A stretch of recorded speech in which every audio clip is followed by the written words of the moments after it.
pull up the Anderson Cooper clip. So Anderson Cooper does a town hall with Kamala. Doesn't go well, right? She even was asked, do you have the clip, Rob, when she's asked the question about, I don't know everything, and some of the stuff I have to go back and study and research and learn. I don't know if you saw that clip or not. I can find it. And she was being a little condescending. She goes, Anderson, Anderson. Right.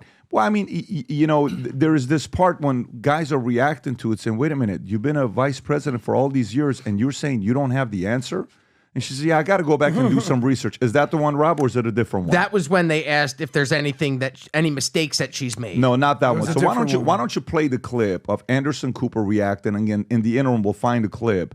So this is him being chewed out. Go ahead and play this clip. Go for it. Where, you know what, I got so many... I don't look at comments about myself, but I was looking up some comments about my grief podcast, and I came across this whole inundation from people who are Harris supporters saying to me online today, like, how dare you, what a betrayal that you would ask her these questions. No, and I'm like, your job. You misunderstand what my job is. I'm not on MSNBC, and no disrespect, what they do is, they're very talented. But I don't watch it. I'm not interested in watching what these overpaid blow-dried anchors think, and I include myself in that overpaid blow-dried, although I don't blow-dry.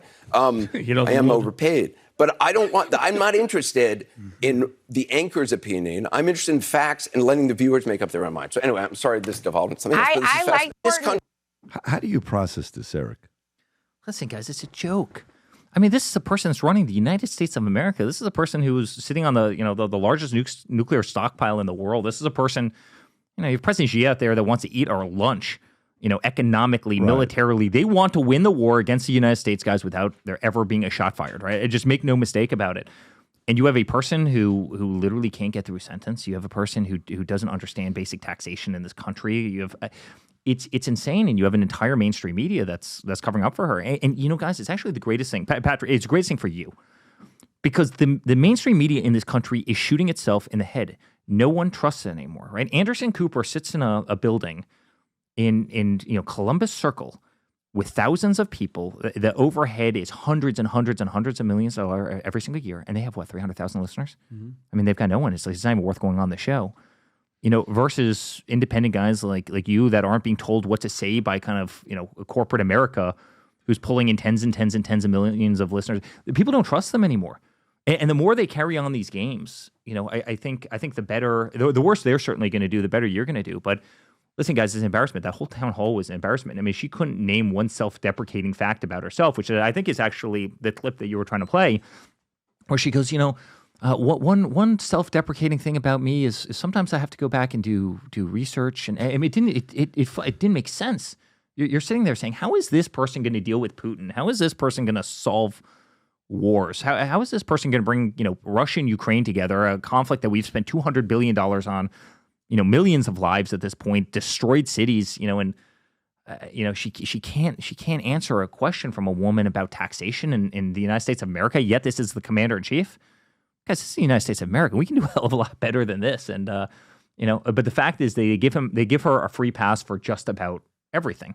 And remember one thing: the Washington Post, 10 weeks ago, right before they threw Biden out of office, was literally encouraging her to drop out of the race for the benefit of the Democratic Party. And then all of a sudden, she becomes the anointed one in 18 hours. Tell me that wasn't a whole setup. I mean, she had 4,700 delegates lined up. And 40 days of interview embargo where she didn't go any interview, where she had 98% positive But she had 4,700 coverage. delegates lined up perfectly in her camp in 17 hours.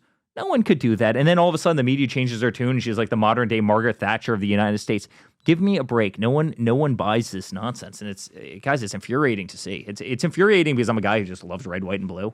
Forget about the fact that I'm in the fight, but I love this country. And this is probably the least qualified person it's by far the least qualified person we've ever had run for this office. You just nailed it, Eric. She's not supposed to be here. The debate where your father just buried Biden once and for all. That was the panic in the DNC. We're like, oh my God. And then they had to prop her up. She didn't expect to be in this limelight. I didn't think so. They were going to be riding with Biden. Even Adam, we made bets where we're like, no, there's no way he's winning. He's doing it. That debate ruined everything for them. She's the reason she's like this. She didn't expect to be here. How pissed off do you think Biden is right now? Oh, it's furious. I mean, I would bet serious money that Biden actually secretly votes for Trump at this point. I mean, it was like, guys, it was like the greatest hostile takeover, and he got so bamboozled, and they all convinced him that his legacy would be cemented in the fact that he graciously dropped out. So you saw the lip reading from the mean, Ethel Kennedy funeral, right? Now he goes down as a guy who's, listen, he lost cognition, he lost everything. But then he also goes down as a guy who might have picked the dumbest VP in the history of the country, and one who cannot stand on her own, and one, God forbid something would have happened to him, could not have run this country. And in a certain way, I actually think it's just, it's almost like, a double kill. It's Hey, Eric, it seems like they're about to go from desperate to dire situation in the Democratic Party. Like, it seems as if your dad, Donald J. Trump, is almost in a flow state right now. Like when you're in sports, you're humming, you're humming on all cylinders. He did the McDonald's thing. The Al Smith dinner was hilarious. He's doing, he's going on the biggest podcast in the world. PBD's going to be on Rogan. He's in this flow state right now. He's flying. When we were there at Mar-a-Lago, the YMCA, he's speaking just with confidence. Whereas Kamala, it's almost a state of desperation. Yeah. It's a state of fear. So 10 days out, I mean, what stories could even break at this point that could put any damage to the campaign at this point? Like, what are you guys doing on your end? Because I don't even know if it's about offense, defense at this point. What are you guys doing being like, guys, we're 10 days out? Yeah. I don't know if you saw the news, not just the Electoral College. I think Trump is now tied with Kamala on the popular vote. Yeah, they tied. The Republicans today. haven't won the popular vote in I don't know how many years. So you guys kind of must have this. 10 days out, what can you guys do to be like, hold down the ship, guys. 10 days left. What more can they do? Well, honestly, all that is go out and vote, right? At the end of the day, everybody has to get out and vote, and you can never take these people for granted. You cannot rest on your laurels. I want to play like we're a point behind, and people have to get out. And we've seen great early voting. The Republican Party's changed so much, and so many people are going out early. But to your point, I literally have been tweeting every month for the last year. There will be an October surprise because that's what they always do. It's their game plan. Remember, Bill Clinton. You used to talk about the October surprise as something that they pop on you so late that you can't otherwise disprove it, which takes you down by 5 points in the polls, and by the way, by the time you can disprove it, the election's already over. And it's been the Democratic playbook for the last, 50 years, and they've done it every single time. The problem, I think the difference with Donald Trump this time around is they did it. They did it with the Russia hoax. They made up a dirty dossier, which had unthinkable things in there, right? I mean, unthinkable things were said about the guy in there. They tried to impeach him twice. They went after Supreme Court justices. They took him off the ballots in Maine and in Colorado. They put every DA and AG in the country onto this poor guy over and over. They raided his wife's closet. They raided Barron's room. I got 111 subpoenas, right? They took him off of Twitter, Facebook, Instagram. We had to create Truth Social just as a way to communicate.